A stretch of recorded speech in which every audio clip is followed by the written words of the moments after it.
السلام علیکم ورحمۃ اللہ۔ وعلیکم السلام۔ میں کاشف محمود ہوں، اسلامک ہب آفیشیل میرا اور یوٹیوب چینل ہے، آسان وظیفہ آفیشیل بھی میرا ہی چینل ہے، لیکن میں وظائف بتا بتا کے اب تھک چکا ہوں۔ لا علاج بیماری کے لیے وظیفہ بتا دیں۔ اللہ آپ کو توفیق دے۔ لا علاج بیماری کے لیے آیت الکرسی اور سورہ فاتحہ کا وظیفہ بہت مفید ہے۔ کس طرح کریں یہ وظیفہ؟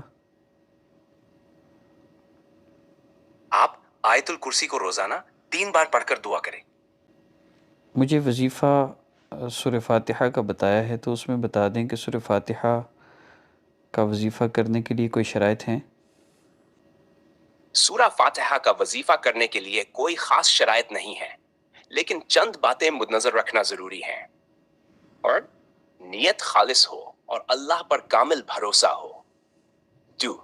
پاکی کا خیال رکھیں، یعنی باوضو ہو کر پڑھیں۔ سی.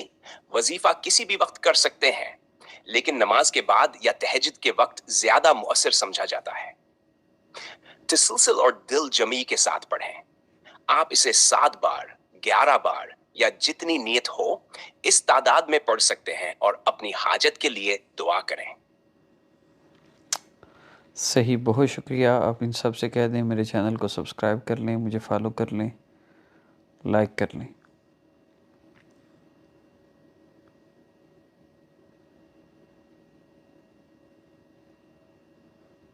آپ سب سے گزارش ہے کہ ہمارے بھائی کے چینل کو سبسکرائب کریں، فالو کریں اور لائک کریں۔ اللہ آپ سب کو خیر عطا فرمائے۔ چینل کا نام بھی بتا دیں تاکہ سب کو آسانی ہو۔ چینل کا نام اسلامک ہب آفیشیل اور آسان وظیفہ آفیشیل ہے۔ بہت شکریہ، آپ نے آج کا وظیفہ بتایا، لوگوں کو بہت فائدہ ہوگا انشاءاللہ۔ الحمدللہ، یہ سب اللہ کا کرم ہے کہ ہم ایک دوسرے کی مدد کر سکتے ہیں۔ انشاءاللہ لوگوں کو اس وظیفے سے فائدہ ہوگا۔ اللہ آپ کو بھی جزائے خیر عطا فرمائے اور آپ کے نیک کاموں میں برکت دے۔ آمین۔ آمین، جزاکم اللہ۔ Sorry, I'm having